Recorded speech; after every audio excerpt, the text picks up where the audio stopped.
I was getting ready to do a video this morning, and a woman from off the trail started walking toward me and said, like, "Hey, can I talk to you for a minute?" I said, "Sure."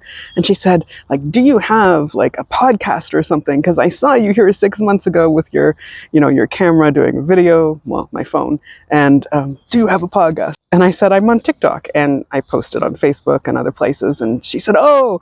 And so I gave her my card that has like scars on it, and then just so she could see my name, because people don't always, I know that I don't remember names when people tell me. So, and then we got into discussion about scars, but also, like I said, like, it's my arm on the cover. And she goes, "Oh my goodness," and like, "Why?" And I was explaining why. And she said, "I need a hug. Like, do you need a hug?" So I gave her a hug, and she gave me one. And hugs are lovely when you feel good with a person. And it turned out that she was a survivor of child sexual abuse too. And I did also mention torture for me because it's part of my story, and my father teaching me to cut, to keep silent about the abuse and torture.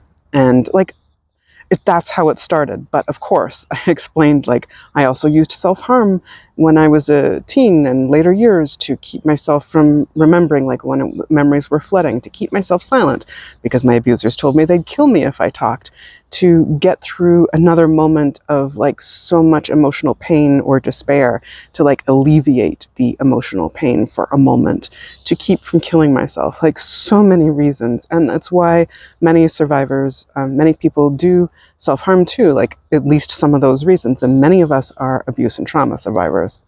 And so she kept hugging me throughout it, and like on and off. And I felt okay and good with her, so it was a good thing.